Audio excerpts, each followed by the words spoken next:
Assalamualaikum, salam sejahtera. Anda sedang menonton Fokus minggu depan di 5 Jun 2022 yang merupakan Hari Alam Sekitar Sedunia yang disambut sejak tahun 1972 yang menjadi sambutan utama di seluruh dunia untuk meningkatkan tahap kesedaran masyarakat dunia tentang isu alam sekitar dan mempertingkatkan tindakan dan juga penglibatan terhadap perubahan dan juga perubahan alam sekitar. Pagi tadi ada sambutan di peringkat Malaysia dihadiri oleh Perdana Menteri, wartawan Ridauddin Daud, wartawan Esra Awan ditugaskan untuk ke liputan ini. Ridauddin bersedia bersama dengan saya langsung dari WTC KL. Ridauddin, mungkin dapat diceritakan intipati ucapan Perdana Menteri dalam Hari Alam Sekitar Sedunia yang disambut di Taman Tugu di sebelah siang tadi. Tetapi yang menariknya juga, signifikan untuk kita bincangkan dalam Fokus minggu depan, selain hal alam sekitar, ada juga beberapa komen Perdana Menteri yang mungkin menjadi tanda aras dan juga perbincangan untuk dikemaskini dan juga untuk kita juga follow up menjelang minggu akan datang. Tapi Ridauddin, cerita dahulu, apa yang diulas oleh Perdana Menteri ketika dalam ucapannya di Hari Alam Sekitar Sedunia di Taman Tugu pagi tadi, Ridauddin? Baik, terima kasih Zul. Seperti biasa Zul, kalau kita bercerita tentang alam sekitar, tak lari kita akan memperincikan tentang zero carbon di mana dalam RMK ke-12 Malaysia menyasarkan untuk sekurang-kurangnya menjadi negara zero carbon ataupun sifar karbon menjelang 2050 dan sebagainya. Itu antara perancangan kerajaan. Dan pastinya itu antara topik yang disentuh oleh Perdana Menteri Datuk Seri Ismail Sabri Yaakob dalam ucapan beliau pada pagi tadi, di mana antara lain beliau mengatakan bahawa usaha perlu diselaraskan dengan pelan kelestarian alam sekitar Malaysia ke arah menjadikan Malaysia Lestari 2030 yang berteraskan pengukuhan takbir urus, pertumbuhan hijau, kolaborasi strategik dan keterangkuman sosial. Selain itu, beliau berharap agar komitmen negara menerusi pelaburan sifar atau rendah karbon dan teknologi hijau sebenarnya diharap dapat menarik pelabur-pelabur untuk menjadikan Malaysia sebagai destinasi hub pelaburan hijau. Itu antara perkara yang diungkapkan beliau kerana kita tahu bagaimana dunia sekarang sudah bergerak ke arah zero carbon dan banyak negara-negara sudah mula melabur ke dalam negara yang mementingkan alam sekitar dan sebagainya. Itu antara perkara yang disebut zero carbon. Banyak perkara yang disebut sebenarnya. Antaranya yang menarik perhatian saya adalah apabila Perdana Menteri mahu semua syarikat pelaburan di bawah syarikat pelaburan berkaitan kerajaan atau GLIC menyelaras pelan tindakan dan sasaran kelestarian alam daripada syarikat mereka dengan memantau dan menyediakan laporan lebih rangkum. Ini adalah antara apa yang beliau suarakan selepas melihat bagaimana Khazanah Nasional mewujudkan Taman Tugu, di mana taman ini sebelum ini merupakan tempat di mana banyak pembuangan sampah di situ. Sekarang sudah pun menjadi antara taman yang menjadi tumpuan penduduk di Kuala Lumpur setiap hujung minggu dan juga hari-hari biasa. Kalau ikutkan pada pagi tadi, sebenarnya agak ramai bukan saja datang untuk menghadiri majlis pada pagi tadi, malah mereka juga beriadah di sana kerana difahamkan kawasan di sana agak cantik. Saya buat kali ini kali kedua saya sudah sampai di sana, namun saya tidak sempat lagi untuk pusing di sekitar kawasan itu kerana pertama kali saya datang pada 2019 kalau tidak silap. Pada waktu itu pun juga agak ramai, ada event juga pada waktu itu, dan hari ini juga agak ramai. Saya hanya sempat melihat di kawasan sekitar sahaja. Memang nampak cantik dan bersih.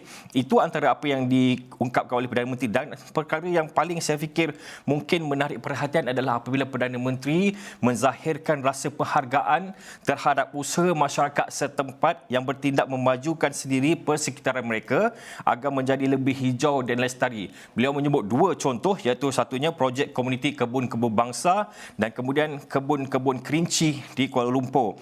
Menariknya, kebun sayur-sayuran ini diusahakan oleh komuniti setempat menggunakan dana mereka sendiri untuk mendidik dan menggalakkan pelibatan orang ramai dengan hasil tanamannya turut dikongsi bersama penduduk setempat. Jadi itu antara apa yang dikatakan oleh Perdana Menteri, bukan sahaja berkenaan dengan zero carbon dan sebagainya, namun lebih kepada bagaimana alternatif ataupun inisiatif penduduk tempatan dan juga rakyat untuk melestarikan alam, Zul. Itu antara dua ataupun tiga poin utama yang diucapkan oleh Perdana Menteri berkaitan alam sekitar pada pagi tadi, Zul. Tapi dalam masa yang sama juga, ini juga kesempatan yang terbaik untuk wartawan menemu bual Perdana Menteri atas beberapa isu yang berbangkit sepanjang minggu lepas juga.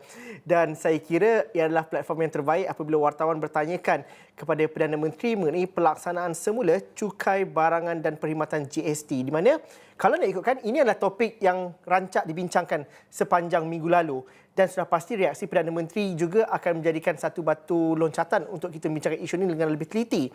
Dan Perdana Menteri ungkapkan perkara mengenai GST ini dalam temu bual bersama dengan Nikkei Asia ketika ditemu bual di Tokyo baru-baru ini. Kita dengarkan sikit apa yang Perdana Menteri katakan pagi tadi, nanti saya tanyakan Din cerita di sebaliknya. Ramai orang terus melompat bila saya kata tidak menolak kemungkinan. Tetapi saya kata perlu dikaji. Kita perlu kaji buruk dan baik. Ya. Bukan saya umumkan akan melaksanakan GST. Saya kata kita akan buat kajian. Sebab salah satu kajian hari ini kekurangan pendapatan salah satunya apabila kita migrate daripada GST kepada SST. Dan kita kekurangan pendapatan sebanyak 30 bilion ringgit setahun. Kerana berpindah daripada GST kepada SST. Jadi kita banyak pertimbangan lagi yang akan kita tengok. Adakah kesan daripada GST itu berlaku kenaikan harga? Adakah waktunya sesuai sekarang ini ataupun akan datang berapa tahun lagi?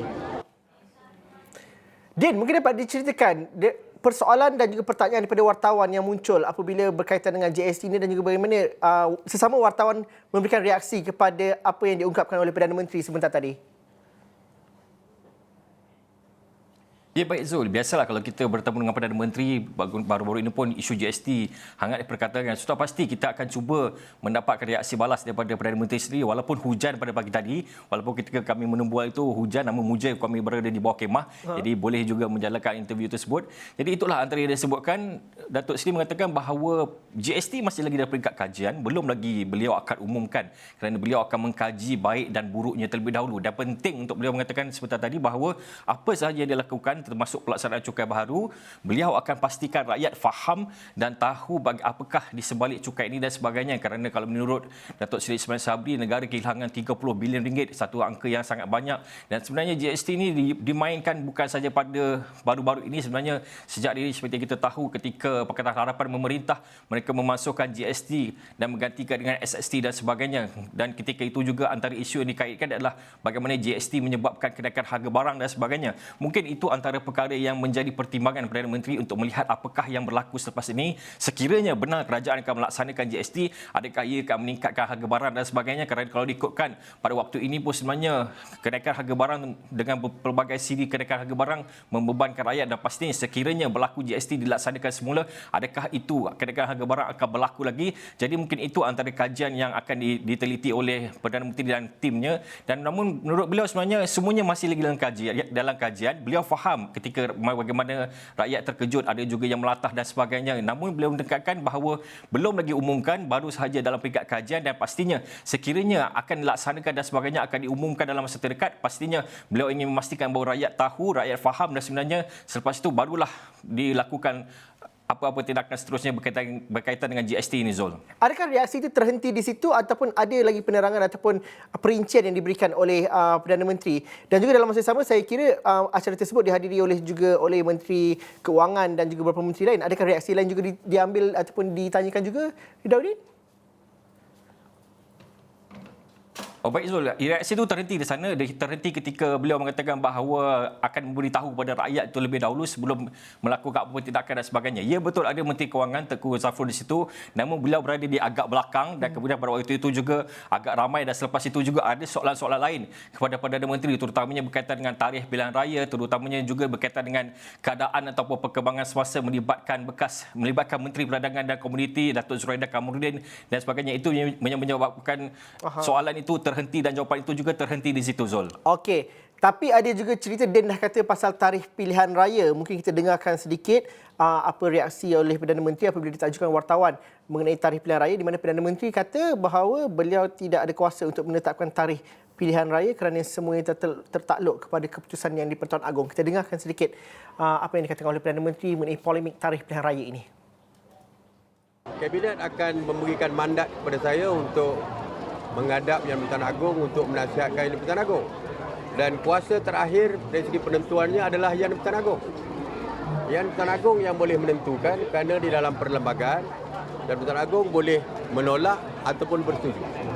Dan Yang di-Pertuan Agong boleh menolak kalau tidak bersetuju. Jadi saya tak boleh katakan exact date sebab itu telah pun saya mengambil alih kuasa Yang di-Pertuan Agong. Itu salah. Salah dari segi perlembagaan kalau saya tetapkan tarikh dia. Sebab kuasa penentu adalah Yang di-Pertuan Agong dalam perlembagaan. Memanggil dan membubarkan parlimen itu kuasa Yang di-Pertuan Agong. Jadi kalau saya sebut date, saya dah mendahului Yang di-Pertuan Agong. Tak boleh. Cuba you check daripada kenyataan Perdana Menteri dulu-dulu. Ada tak Perdana Menteri dulu-dulu menetapkan tarikh pilihan raya? Tak ada.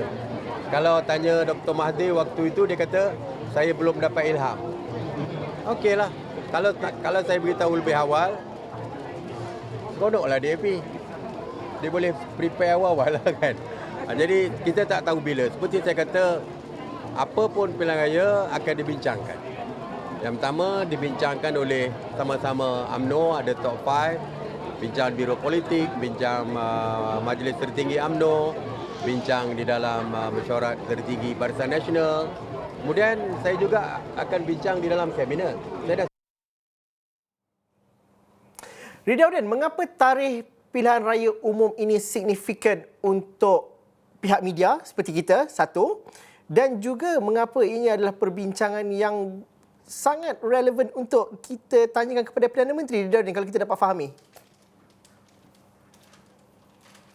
Baik, so kalau untuk media, pasti tarikh ini penting kerana kita perlu membuat persiapan kerana ini sudah pun kita lihat kabar angin ini sudah pun berlega bukan tahun ini, sejak daripada tahun lepas dan sebenarnya sejak dari beberapa tahun pun sebenarnya selepas, terutamanya selepas Kerajaan Pakatan Harapan tumbang dan sebagainya. Itulah antara topik-topik dibincangkan. Setiap bulan pasti akan ada isu melibatkan tarikh pilihan raya. Ada yang kata bulan 11, ada kata bulan 10, ada kata tahun depan dan sebagainya. Jadi apa yang membuatkan kami bertanya kepada Perdana Menteri berkenaan dengan isu ini, kerana menurut Setiausaha Agong DAP Anthony Loke Siufuk baru-baru ini, 2 hari lepas silap saya, di Facebook beliau mengeluarkan kenyataan bahawa Perdana Menteri sebenarnya perlu konsisten dan tegas dalam pendiriannya berkaitan tarikh pilihan raya. Menurutnya, kenyataan dan mesej yang flip-flop, beliau dakwa sebagai flip-flop, hanya akan menimbulkan ketidakstabilan politik yang berlanjutan dan akan memudaratkan lagi keadaan ekonomi negara. Ini antara apa yang beliau kongsikan dalam Facebook beliau dan beliau mengatakan bahawa ia adalah antara kenyataan Perdana Menteri terutamanya dalam persidangan Nikkei dan sebagainya, dan kemudian dalam Konvensyen Barisan Nasional apabila Anthony Loke mendakwa terdapat 2 kenyataan yang bercanggah, di mana di persidangan Nikkei beliau mengatakan bahawa tidak akan mengadakan pilihan raya dalam masa terdekat, dan kemudian dalam Konvensyen Barisan Nasional pula beliau mengatakan, Datuk Seri Ismail Sabri Yaakob mengatakan bahawa siap sedia kerana PRU boleh dilaksanakan pada bila-bila masa. Jadi disebabkan kenyataan itulah kita bertanya kepada Perdana Menteri kerana kita ingin tahu apakah respons di sebalik kenyataan Anthony Loke itu, dan itulah apa yang beliau katakan sebentar tadi, kerana menurut beliau semua itu adalah kuasa Yang di-Pertuan Agong. Beliau boleh menasihatkan, namun semuanya terletak kepada keputusan Yang di-Pertuan Agong. Kalau beliau menetapkan tarikh seperti yang kita dengar sebentar tadi, nampaknya beliau sudah pun mendahului tugas Yang di-Pertuan Agong. Jadi sudah pasti itu antara perkara, walaupun itu antara isu yang sering kali dibangkitkan, acap kali dibangkitkan, boleh dikatakan saban minggu, namun berdasarkan kenyataan Perdana Menteri baru-baru ini, mungkin kita tidak dapat lagi sebenarnya meneka tarikh tepat bilakah pilihan raya. Mungkin dalam Konvensyen BN baru-baru ini kita mungkin boleh fikir, oh nampaknya mungkin dalam masa terdekat. Namun selepas kenyataan yang saya keluar pada hari ini, penganalisis politik dan sebagainya ahli parlimen sudah pasti menjangka mungkin tahun ini mungkin tidak ada, mungkin ada. Itu semua sudah menjadi dalam kesamaran lagi, Zul. Tapi Ridauddin, cerita mengenai kalau di Tokyo minggu lepas juga Perdana Menteri mengatakan bahawa beliau akan mengadakan pertemuan dengan Menteri Perusahaan Peladangan dan Komoditi Datuk Zuraida Kamaluddin. Adakah Perdana Menteri mengulas mengenai perkara itu juga, dan adakah beliau sudah bertemu? Ya, Zul, ulasannya sangat-sangat pendek. Beliau mengatakan bahawa Datuk Zuraida masih lagi bercuti dan beliau masih lagi belum bertemu dengan Datuk Zuraida. Kalau diikutkan sebenarnya peletakan jawatan adalah pada 26 Mei yang lepas. Sampai ke hari ini saya fikir sudah pun 10 hari. Beliau sudah pun pulang daripada Turki, lautan kerja di Turki dan juga Greece. Nampaknya hari ini sudah pun 5 Jun masih lagi belum berjumpa dengan Perdana Menteri. Sudah pasti ini sebenarnya akan membawa satu cerita baru kerana pada Rabu ini akan ada mesyuarat kabinet dan sebagainya.